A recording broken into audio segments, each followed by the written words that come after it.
शकुंतला जी आज सुबह से जल्दी जल्दी घर के काम निपटा रही थी ताकि जब उनकी बहू निधि और उनकी नन्ही सी प्यारी सी पोती अस्पताल से घर आए तो वे अपनी नन्ही और परी सी पोती के साथ खेल सकें।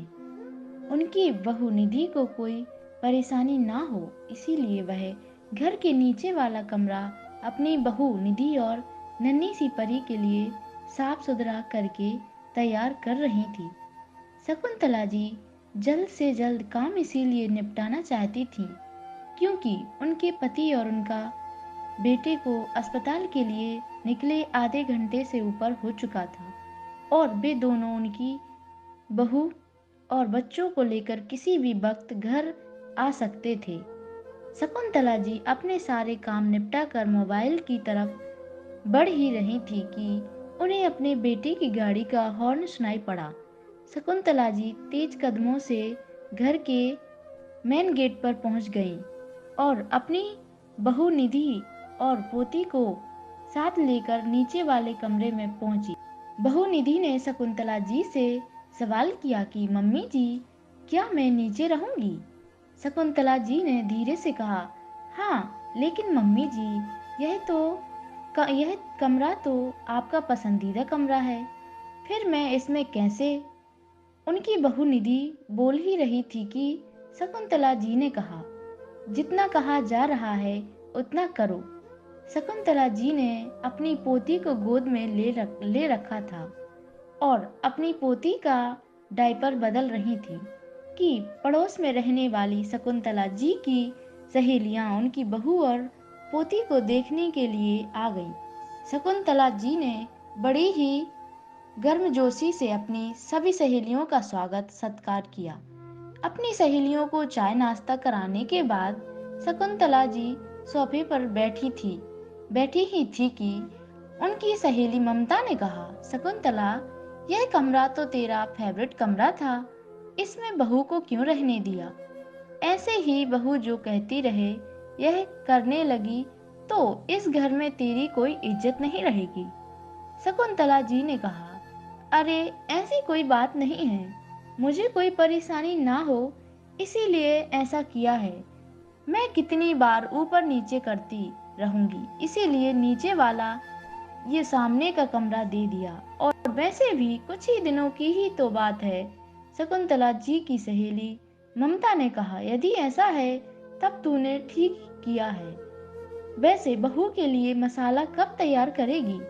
शकुंतला जी ने कहा, आज ही इनको कहती हूँ कि मसाला का सामान बाजार जाकर ले आएं।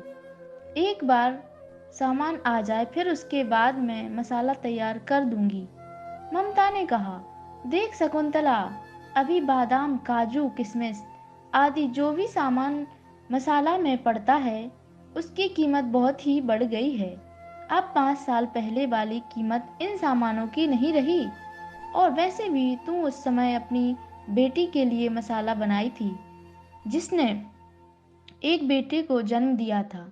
अभी कम कम सामान डालकर मसाला बना दो, और यह दिमाग में ऐसा रखना कि तुम जिसके लिए यह सब कर रही हो वह तुम्हारी बहू है जिसने एक बेटी को जन्म दिया है। शकुंतला जी ने कहा, ममता, जैसा तू कह रही है जैसा तू कह रही है ना, मैं बिल्कुल वैसा ही करूंगी। तू चिंता मत कर, तू आराम से चाय पी। बगल के कमरे में सोई शकुंतला जी की बहू को शकुंतला जी और उनकी सहेली ममता की बातें सुनाई दे रही थी।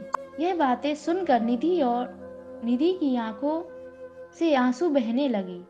चाय नमकीन का दौर खत्म समाप्त होने के बाद शकुंतला जी की सारी सहेलियां अपने अपने घर चली गईं।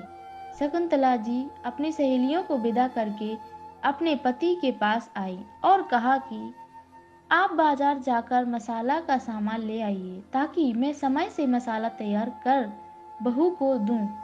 शकुंतला जी के पति ने कहा कि तुम सामान की लिस्ट बनाकर मुझे दे दो, मैं ले आऊंगा।